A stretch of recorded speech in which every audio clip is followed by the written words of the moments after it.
Hi guys, it's me, Jizzle Anderson again, and for this video that I will be dedicating to my birthday month, June 2025, I shall be talking about a very good adaptation of a very classical story.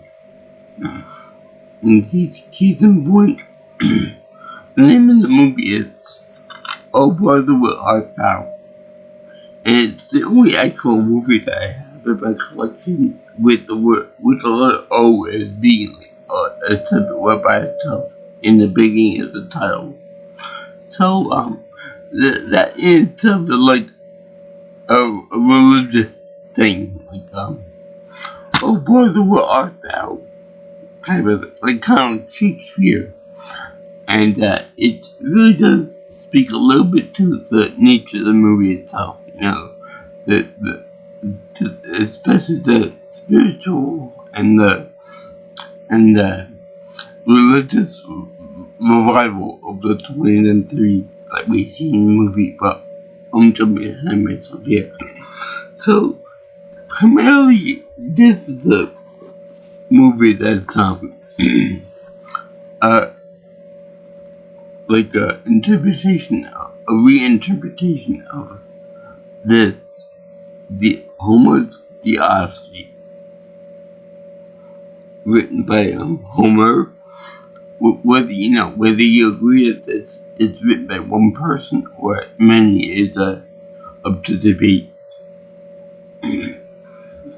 But the movie itself was written by Coen Brothers, so it's actually really good. It also has some good features of, say, good Forrest Gump movie, but without the actual Forrest Gump in it. I'll get to why in a few minutes. But for right now, this movie kicks ass. And the three main actors in it, George Clooney, Tim Blake Nelson, and John Turturro, do a great job with the humor, as well as the physical comedy of it all. These three remind me of Three Stooges. And more importantly, the face that these gentlemen make during this movie is so funny. Especially when John Turturro is playing Pete, puts on like an angry face, and you can definitely tell that he's out for blood. he's freaking hilarious in this. And then you get Delmar, that's played by Tim Blake Nelson, which is a lovable idiot. he makes goofy faces too. But the real star of the show is the main character played by George Clooney. And now I haven't really done that many movies by him, but he's amazing. I love him as an actor. He's great. And he's the typical loudmouth, big mouth, gotta clean everything, gotta know everything. Kind of like a live action version of Yakko Warner. Emphasis on the Yakko, because he doesn't shut up. He really doesn't shut up. He makes me look to a quiet little tush mouse. And he's also very obsessed with his hair. I mean, to the point that before he checks on anybody else, and when she's in particular, and they'll wake up from being asleep for a little while, he's over there. When he wakes up, he's like, "How's my hair?" Meanwhile, it's all messy and stuff. In fact, he's so obsessed with his hair that he acts for a hairnet, as well as a specific type of gel for it called Dapper Day, and that's how the prison guy can find him out and stuff. Using a bloodhound. So it's actually really funny that's what goes on there. But I've seen people who are so obsessed with hair and all that. They put gel in their hair and stuff, and get dead on top of that too, like me. But I never met someone so obsessed with one brand of hair gel in my life. It's even if it's hair gel, more like a mousse or something. And he said, I'm a Dapper Dan man. No, I don't know per se if Dapper Dan was actually a brand of hair grease, but I want to say yeah, it is, because everything else is pretty much name branded for the 20s and 30s. So anyway, you can tell this takes place during the Depression, where people eat horses, for food and sustenance. And these guys were on a chain gang, and they had to escape from a chain gang, escape from bondage to seek out a new treasure. And a lot of the three gentlemen go on to a boxcar to escape the pursuers. They end up meeting some hobos, and Evan McGill, Ulysses S. McGill, and be Joe's character. The guy that plays the guy that's like the interpretation of the Odysseus in this book. Yeah, I read the thing. I got this in college, and it's all marked up and ran through and stuff like that. So I gotta read it again one day, get more into it. But anyway, Ulysses ended up going to being the first one on board the train, talking to the other hobos over there.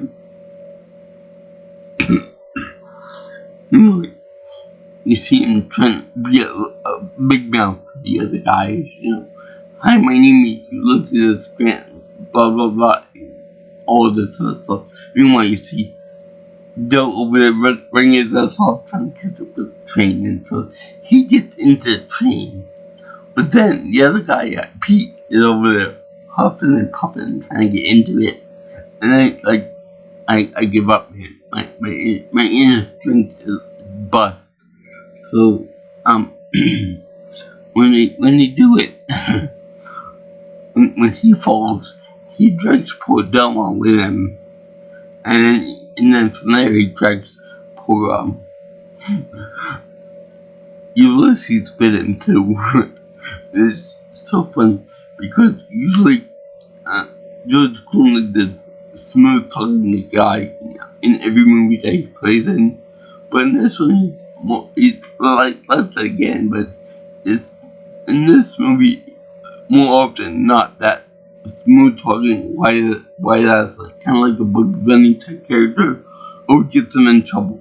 And this is our first time because he's completely face plants hard on the train floor before getting dragged down. And then they meet the other guy there,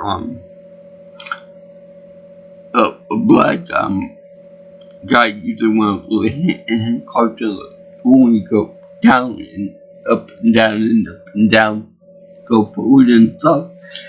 He's supposed to be like the blind prophet from the Odyssey called Tiresias. He comes into play at the end too, more like a minor cameo or something like that. Because he says, you will seek the treasure that they're all busted out of prison for, and you will not get the treasure you seek, but you instead will get a far greater treasure. which is actually something nice. Now, I believe that in this movie they have the song I'll Fly Away by Alison Krauss. I very love this song that they play again later on in the movie, but this is not more appropriate because it couldn't get you with the cops. Now, about the soundtrack for this movie, it's very of the time period, like You Are My Sunshine and all that, as well as I'll Fly Away, Down to the River to Pray, which is my favorite gospel song of all time. Funny, you don't think of me as like a gospel listener too. I actually do enjoy these songs when listening to me because of it. Not really a good gospel person, but this movie soundtrack definitely makes you a believer. And this is actually really something special. The songs, although one main song in it is that's a big takeaway from this. It's I am a man of constant sorrows. Now, this is mostly around in the movie, but we're told that because he's like a big time since he's been in jail and all that, he can easily sing the song. And they do sing the song on the radio to another blind guy that's also racist too. And we expected to Mississippi in the 20s, we expect everyone racist at one point or another in there. So anyway, they have them singing the song, and then they have them singing it again. Now, I thought for a long time that it was George Clooney and the others singing the song, but no, it's not. I thought that maybe Georgie Boy got his singing chops from his aunt Rosemary from Come On My House, Come On. But nope, I guess not. Anyway, they're performed by the Saigon Bomb Boys, which I'm not sure if that's a legitimate band or not, but whatever, that's still good. But what's not good is that on the soundtrack, which I have the official soundtrack for this movie, along with Grand Theft Auto San Andreas, which they missed a few songs on there. But anyway, the soundtrack for this movie has that weird ass picking music from the Tin Gang, and You Are My Sunshine, of course. And you have I Am a Man of Constant Sorrows like 3 or 4 times. You think that's enough? You think it could be enough for a soundtrack for this? They could each put other songs on there. They had to make sure they hit it on the head. That song is associated with this movie. Like on my Lick a theme song. And it's really very aggravating. But also, I really like the one with the Go Sleep Little Baby by the Chinese. And I don't know if you can see it or not, but that has a hair on the here. Again, while they make goofy faces, and that parallels the story to the Aussie, which they get totally assaulted by 3 firemen that when they kill themselves. Or drive the boat into a rocky cliff or something. Which, I see that one of them is played by Sully Thurman, looks like. Anyway, let's see here.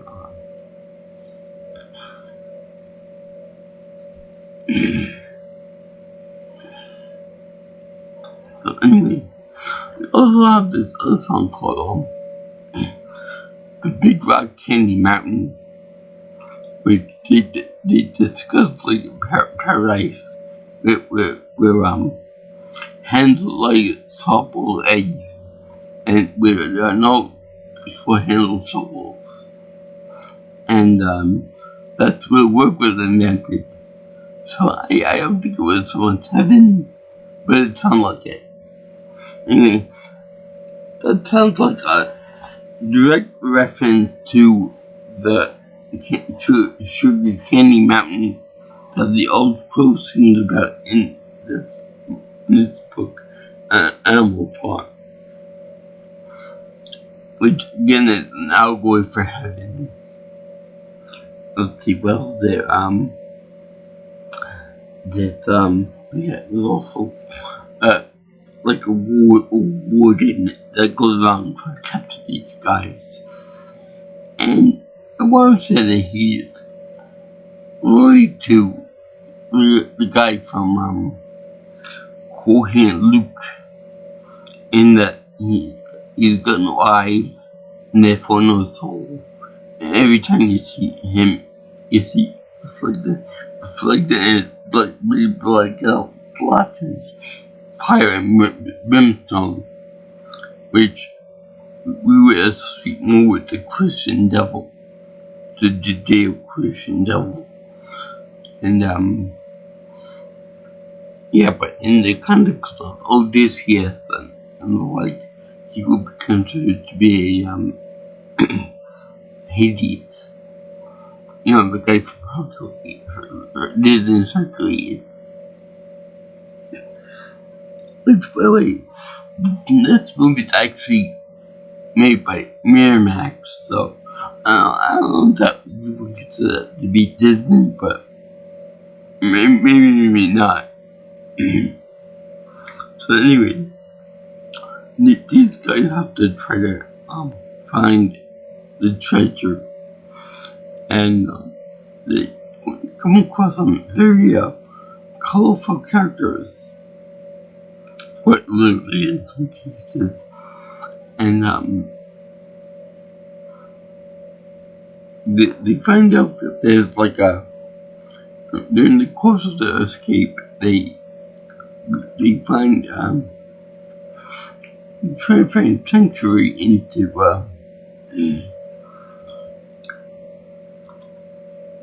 Pete's kin, or his blood relative. I forgot his name, but his wife died, so I guess they must be brothers, something. And turned out that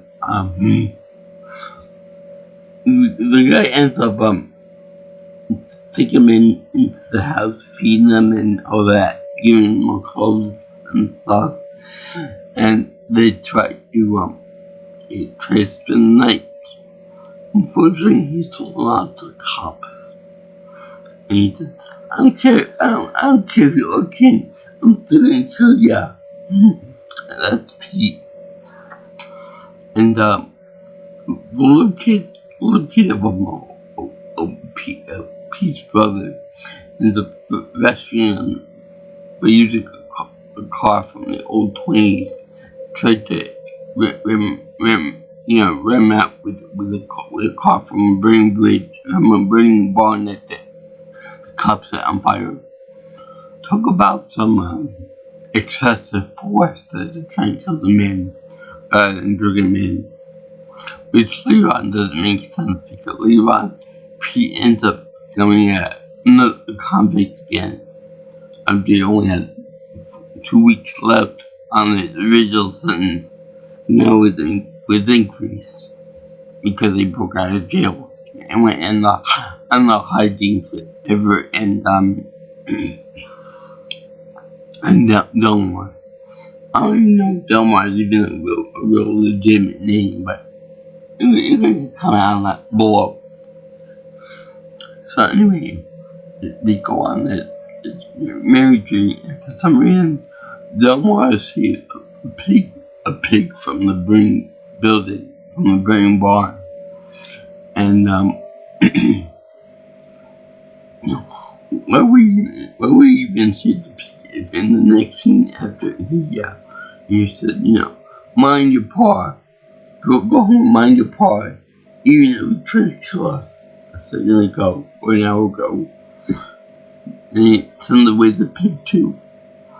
Then could eating it, you could easily kill the pig for like bacon, ham hocks, or anything else for that matter, or bologna, or one can do better. So that don't make sense. But remember how I took that out? That these guys, that this movie remind me of Forrest Gump. Besides being set in like the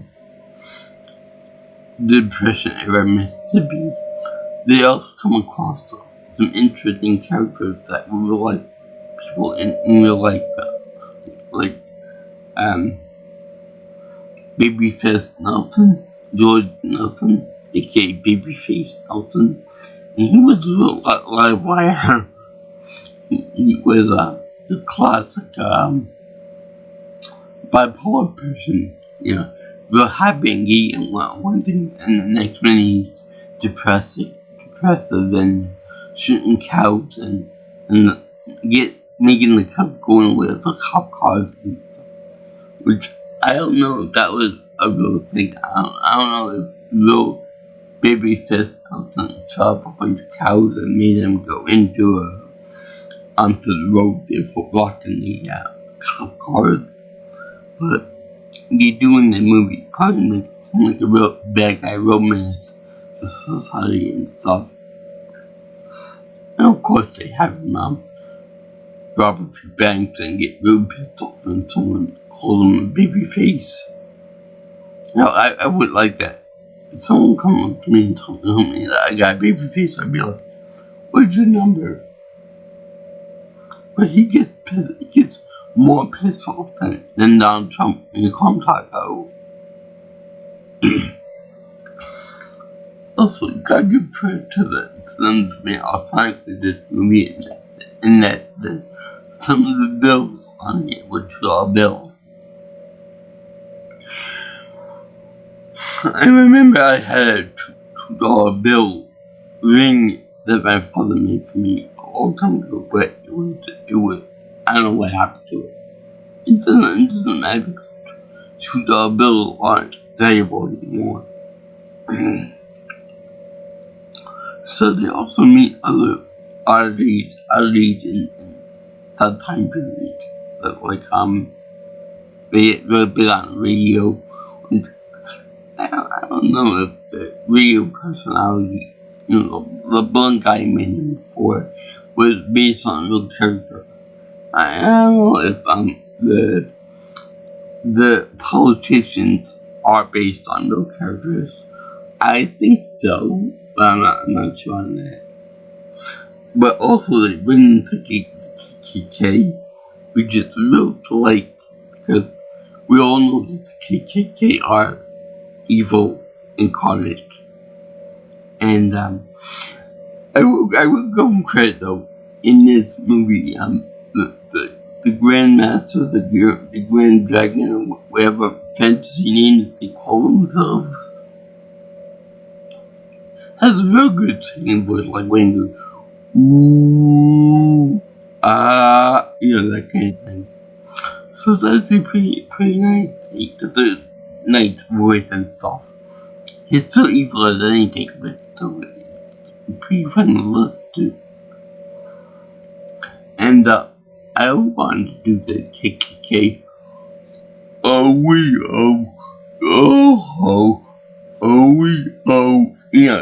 That type of thing. That's what it looks like. I didn't know that KKK members were so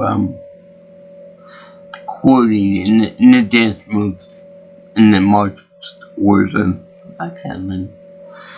Which is kind of in bad taste, showing that they're more comedy relief in this movie, especially when they meet Tommy and about to lynch him. But they get the comeuppance in the end too. Even the red dragon. Now, there's even a little person in the movie which I actually like the way they use terminology in this movie. Like they use the word midget to describe the little person, which is one of the terminology that's kind of like a passe nowadays, like taboo type thing. It's not it's not like an out and out bad word, curse word, but it seems like more of a like don't say that in public type of thing. Anyway, they also use the word colored in it too to describe Tommy and some of the other second bomb boys, which I feel I feel a little uneasy about, but it's better than the NI word in my book. That it's a little bit on the Negro territory a little bit too, because Negro is seen as one of those offensive terms, but it's not. I feel confident about it. I'm a history person, so I can see it. Same with colored. Although I am kind of uneasy about saying the words colored water whenever I describe my flavor of water in public, because people might think I'm saying something else altogether. So anyway, I'll get more into them later on too. But it's also it's also a really funny scene in which they're in the woods. I believe that it's right after the part with the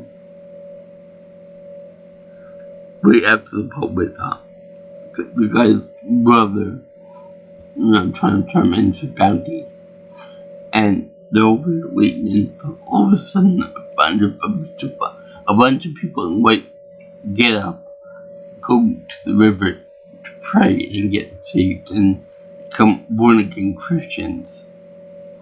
Now, this part of the movie kind of dumb, because I know that there really was a spiritual revival of the 20th and 30th, because people were just so desolate, so poor, so hopeless, that they turned to the Christian, to God and Christ and all that for help and all that salvation and things.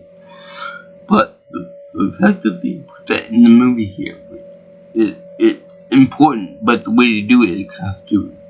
Case in point, when Delmar sees all the people going for salvation, turns out that the most dimly one goes there first to do it himself. Like, everyone doing it, so why can't I do it? So, they take it seriously up to a point. And the funny is that all these people are going down to the river to become Christians again. But the funny is that when he does it, he cuts the line. There were like 50 people before him going into the line to see this one pastor doing it in the river. So nobody's pissed off. Nobody's upset that he got line. If I went on, I'd be like, "You son of a bitch! You took my spot to be saved. I'm not seeing your hell." And no cookies. So that's kind of unrealistic, but otherwise it's pretty funny. Especially when he says, above all my sins, even knocking out that Piggly Wiggly back there. But I thought you said you were innocent of that, Delmar. So he says, I was lying. And the preacher said, I'm absolved of that too. So that was actually really funny, Delmar. And then hit them up too. So I guess that Ulysses is like the atheist of the group. He doesn't believe in a lot. Religious hoo-ha. So they end up going to the place there, and right after they get redeemed, they go to drive along and they see Tommy there. Tommy's like a black musician with like a cello, a big ass cello. So he picks him up, and then they're talking to the guy and saying that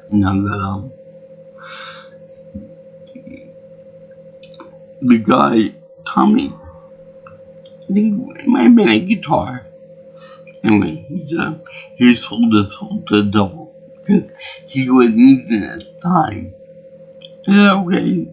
So Ulysses said that it's a small world of spiritual speaking because those two idiots got redeemed and saved. This guy sold his soul for the infinite. Which I kind of feel is a reference to Devil Came to Georgia looking for a soul still. And that's a song. That was also part of that song. So, yeah, there's that. Then they go over to get a record contract from the guy. He paid him $50 a piece to record into the can. Now, I like this guy, even though he's blind and racist. He's about dumb as a sack of rocks. And the face he makes too is like pretty funny. When he recording like that, when he recording the three guys, the four guys I should say. And and then, are you colored? We got one color member in our group. And no, can't see you again. And then close the door on them. And then he opens it again. But the same guys, are you colored? No, we're not colored at all. No. So they do the recording of I Am a Man of Constant Sorrows. It becomes a real big hit. And it's funny that it becomes a real big hit and they become celebrities out of it. The Soggy Bottom Boys become real popular. And even when they're staying on the run, when they're staying in on the bridges and in tracks and stuff, the song is really getting popular to the point that even newspapers are like, where are the boys? Where are the Soggy Bottom Boys? One of the hit like this. And it's real funny. All while they're trying to dig a bit treasure and stuff. And they meet John Goodman. And John Goodman is the bad guy in this movie. And he has an eye patch on his eye. And he's supposed to be the Cyclops from this story too. Not from the X-Men, but from this story. In which they get beat up and they get robbed by a Bible salesman, a man of God and stuff. That doesn't beat them up. And he also kills Pete. Or I should say the toad that they believe is Pete. So before this, they do that wonderful song, Go to Sleep, Pretty Baby, and three women that are trying to steal turn them into the bounty. And they think that they loved a Pete, that whatever that means. And then they made him into a horny toad. I have no idea what the difference between a horny toad and a regular toad is. not the marriage character, but the regular Horny Toad. And then they have him do that. And it's so funny because they have the women there, act a little subjective, like towards the men and stuff. And then make Everett shut up. The one girl gives them all the alcohol, which I find really funny. Like, she opens up this big trap that makes a big noise, and she just shoves the alcohol jug in his mouth and says, "Drink, my baby, drink and shut up." And that's so funny. And then get the guy, younger man, the ogre, is a cyclops, just takes a frog, a toad, and just squishes them, and then throws them against a tree for extra measure. And Delmar, who really thinks that it's really him, he killed my best friend. That made me very mad. And it's really not him, but anyway, they show him, so basically this man of God stole from them, beat them up, killed their friend, and got them to pay for their meal. And this is after they robbed the bank with Babyface Thompson and with a sack of money. So they probably pay for everything, but still, you don't do it to me. I suppose that this could also be a way to say that people who say that they're religious are just up there to rob you and leave you with nothing. So anyway, guess who's also in the KKK? I wonder who it could probably be. Could be One-Eyed Jack over here. Yeah, it's One-Eyed Jack. And it was really funny is that when they show him in the hood, in his own personal hood, they show the hood, but with one eye cut out instead too. That's funny right there. Also show that right after the second Bob Boys leave the radio station, that they have a politician there running for re-election, and he's a round guy, like Dr. Eggman, and he just did bitter too.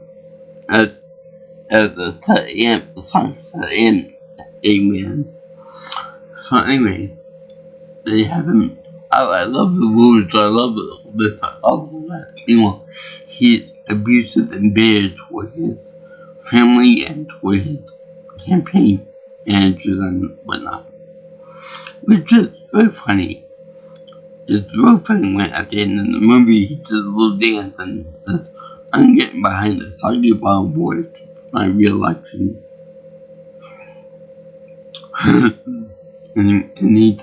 I give him full pardon, to which the warden guy chased him down. Doesn't want to give pardon because they don't have a radio.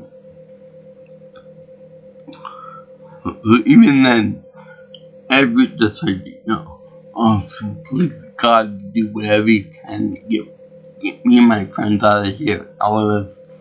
So this is like a no idiot in foxhole type of thing, where you might be an atheist saying that there is no God up there in heaven, there is no heaven, there is no hell, blah blah blah, all this stuff. But when you're about to die and you worry about your death, that people will turn into Christian, Jewish, Muslim, whatever else they believe for the end times. I don't know if that's true or not, but they make sure that in this movie. So anyway, the other politician that wants to become governor is more of a family-friendly person.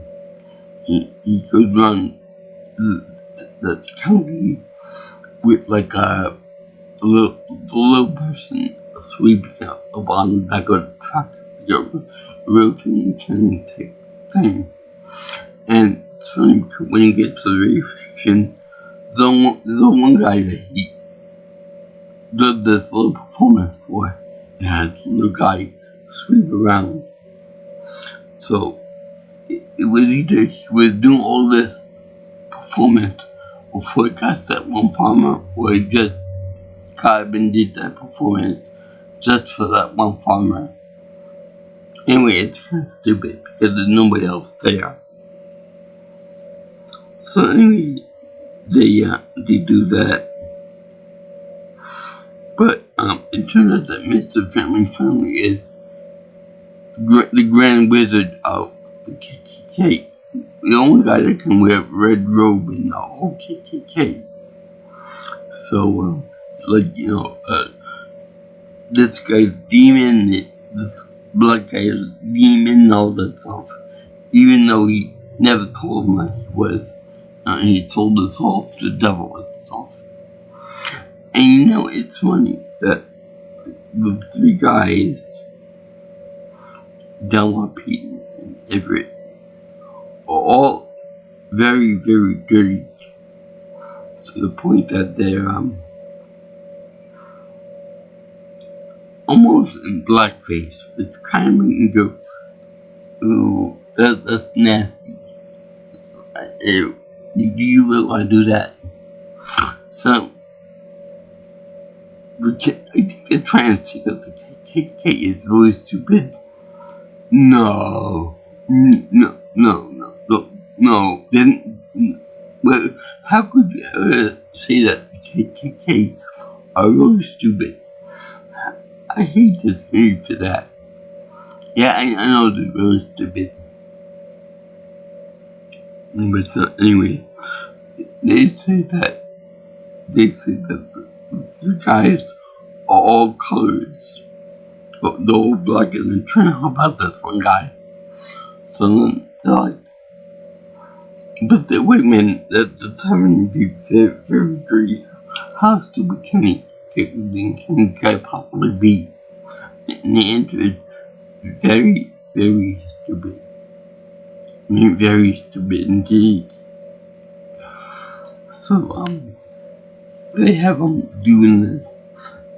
They very charming. And then they have the guys launch of the Confederate flag at the guy, the Cyclops guy. And he catches it samurai with the sword like 3 inches from his face. Like, how dare they use the Confederate flag for a missile? Meanwhile, at the end of the field, over there cutting a wire cable for the burn cross that KKK is famous for. And it falls on John Goodman's character. And man goes squish like he did with the frog. But the funny is that John Goodman could easily moved out of the way. He could just went 3 feet to the right and he'd be fine. 3 feet to the left, even 3 feet back would be good enough, but apparently that's fucking stupid that he gets squashed by a crossroad, which is actually kind of ironic, being that the guy was a Bible salesman, a horrible person. So, at one point, right after the woman put him in the bounty on his head, he ended up being caught by the police, by that guy with no eyes, and he is being whipped, and he's about to be hanged. I don't know what possessed the cops to not hang him, but at the end they put him back in the chain gang, and as the movie progresses, Everett and Delmar are like, does he have a brother? He's like, no. not to my knowledge. So then it's like, to go into, they have like a movie theater and the convicts go in there, and they're like, and he's like, do not seek the treasure. It's an ambush. Do not go for the treasure. What? You repeat that again? Do not go for the treasure. Then it's like, we miss you. And then he repeats it again. Do not go for the treasure.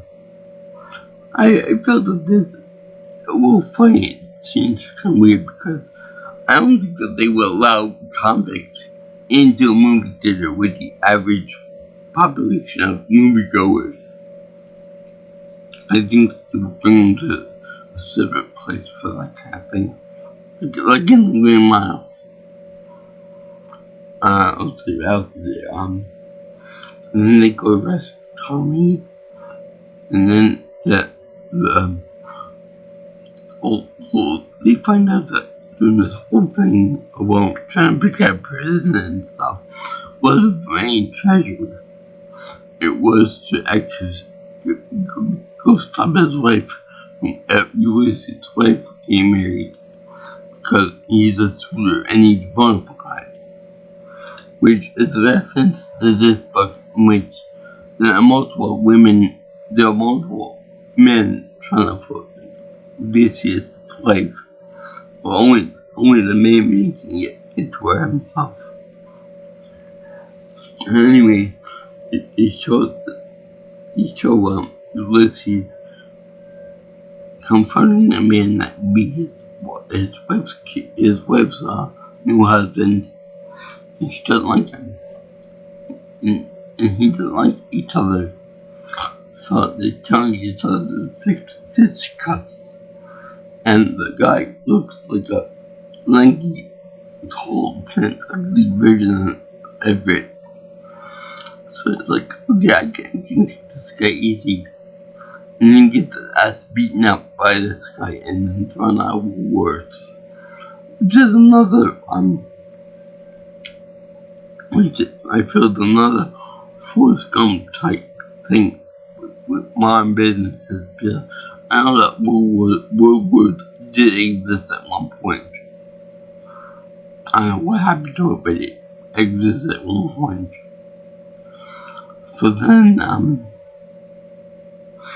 I think that when the girls say bona fide a lot, they're referring to him having a job and having a legitimate career, where they don't know that Everett is the leader of the Southern Wild Boys.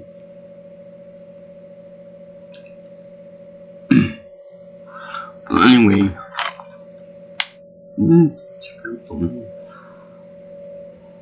it turned out that he listed Everett McGill, it's his full name. So anyway, it showed that the mother is played by Holly Hunter, and she made up the fact that Ulysses got run over by a train to her 6 or 7 daughters. I think that's enough to have 6 kids. And this is before he gets beat by that guy. Then the guy like and take him on, beats him up, and finally goes and lost. So then they all go to get more bona fide and make him into a desirable man for a woman. So then they play the song Kind of Sorrows, and in front of politicians and whatnot. But during that same event, the Grand Wizard guy, the other wholesome politician guy, kind of ruin himself by talking about how he's a member of this secret society of the KKK and blah blah blah, and he's also into big trouble. And then everybody moves him and then throws produce at him. Which, by the way, I honestly feel that should have been the response to Donald Trump's antics. With his I'm gonna be a dictator for one day and all that other stuff. You just throw rotten tomatoes at him. Or lettuce or something like that. Even though he said throw out. But anyway, it's something committee itself with that. And the guy, which is I guess is campaign person or something. Oh my god, shut up. Just shut up right now. You're gonna ruin it for us.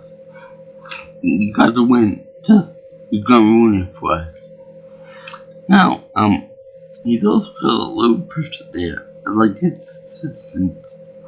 Now, my question to anyone that wants to know this is, I thought the KKK hate all the families, hate all the different people. They hate everybody that wasn't like them. So why is the little person allowed to be in the group too? Is it because he's with the doctor? That don't make any sense. But anyway, everybody hates him. The current governor backs the Talking About Boys. And Holly, the mother, actually likes him again now. Probably because he gets more money out of it. To give her 7 children. And then you could put that clip in there with it's gonna sound the music in which he says 7. So anyway, they're all happy and stuff, and they go to this whole treasure house, which looks a lot like from the Evil Dead series. Anyway, Everett's looking for the treasure and stuff, and it turns out that he's been real completely. He's been real friends with the other 2 guys, Delma and Pete. So that was the treasure that the one guy was saying before. So, and they were that he was really bonding during that song, I'll Fly Away. And then there was the song, Keep on the Sunshine Away. I felt could be a reference to the song, Look on the Birds of Life from Monty Python and the Holy Grail. So anyway, they go to the house there and they're stopped by the police. Even though they do have a pardon from the governor, and that we don't have radios, we don't know about that kind of stuff. I feel like this is more of a, we have a radio but we just don't give a shit. We just want to punish you anyway type of deal. So they decide to punish the guys. And they even if it's even Ulysses please God, I know I did wrong. Please don't let this happen to me. Being go looks good now. I'm getting my wife back, my children back. Well, I want to live if just to be with them. Please help us. So then a flood happens, like a big flood, because the town was going to become bigger and better with full lake with hydroelectricity and that kind of thing. So he just gets his wish. You see that all the police are dead. Even the bloodhound that was helping him out is over there for underwater and stuff. Along with other debris and Dapper Dan cases I don't care about hair gel. I mean, you see my other days that my hair does whatever it wants to do anyway, whether I put gel in it or not. But anyway, so all that.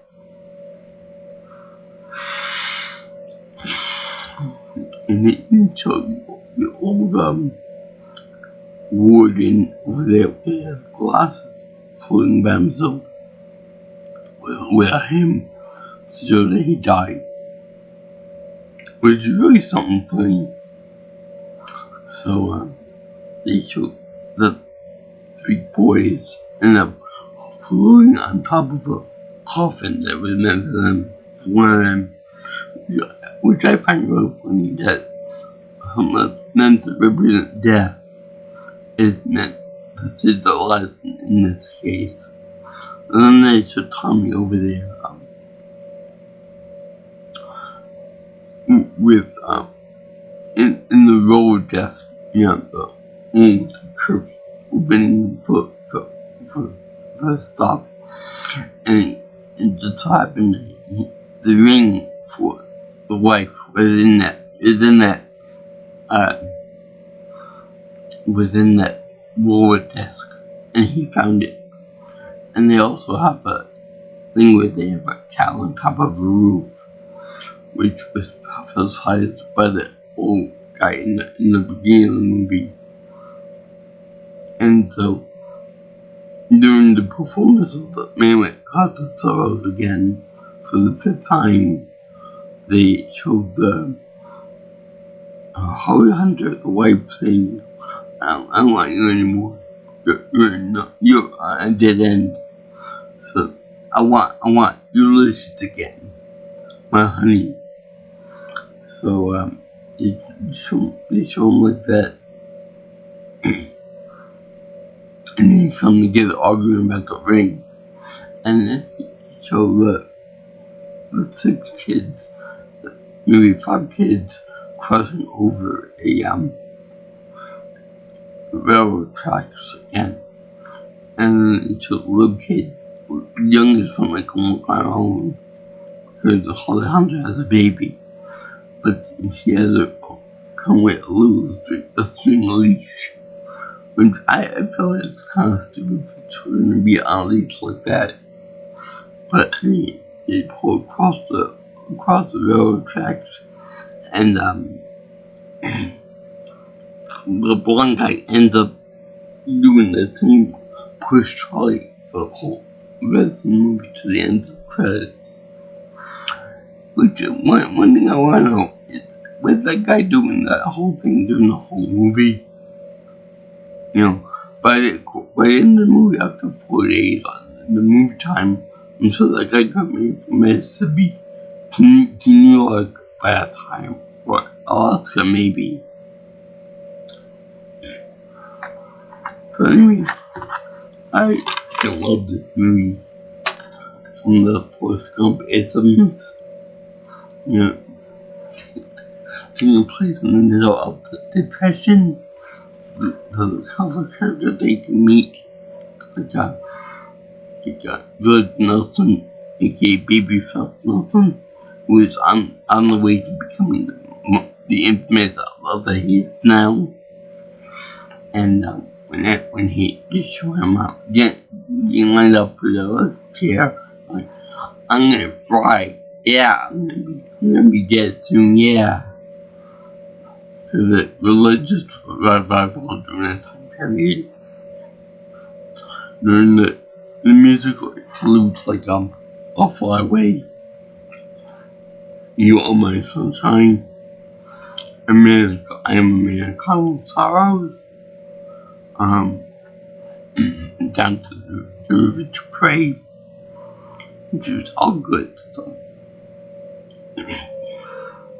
As well as the other one, Big Rock Tiny Mountain, and let's see what we did.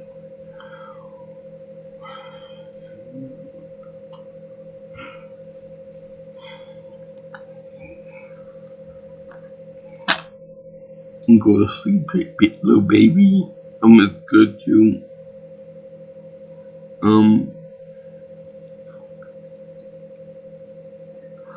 Even the KKK was pretty good because that really did happen, unfortunately. But it was nice to see all the gags and jokes, and it was fun to see the Cyclops guy get hit in the end by Cross and lost.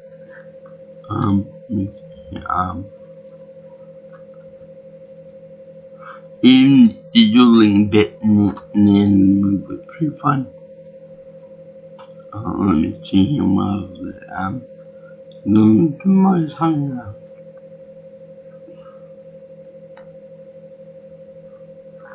I probably mentioned it already. But yeah, the revival was good. The jokes are funny. I love the movie to death.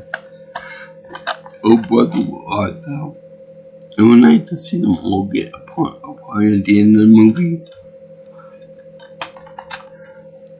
And it went really nice, faithful adaptation of this book, Galaxy by Homer. Which, by the way, the name Homer was used something in the movie, an advertisement of some kind. And the Animal Farm reference was nice too, where alcohol comes trickling around the rocks and in the Big Rock Candy Mountain. Sung by an old prospector. Oh, damn.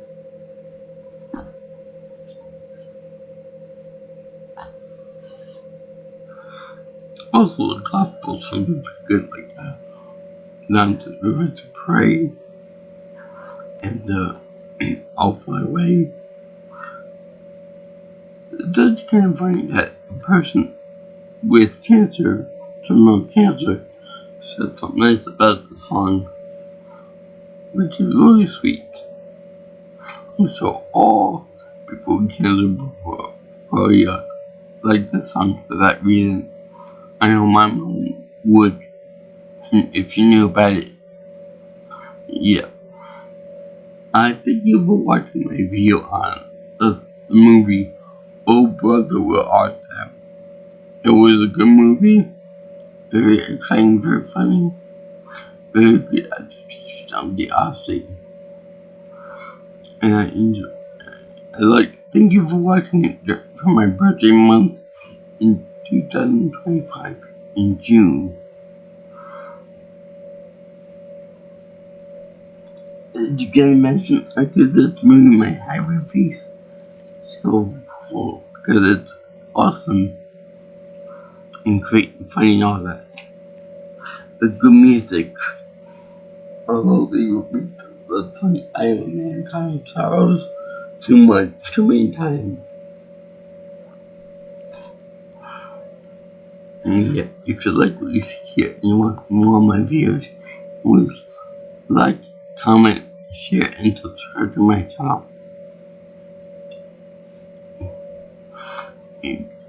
If you want, you can also contact me for future information on my stuff, but call me or text me at 631-707-3707. Or you can follow me on Twitter or X if you want at PMessenPro. Or you can get my email at jjsviewingchannel@gmail.com. So as for all you guys out there who like the Coen Brothers, good adaptation of classical literature, it was like a very nice combination of ancient Greek writings juxtaposed with the Depression era acting and setting and clothing and cars and stuff.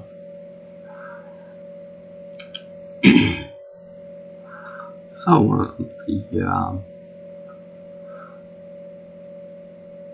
Peace out, my brothers and sisters. I'll see you in the next video. All you girls and guys in land. Sayonara. Ciao ciao, a Wiedersehen.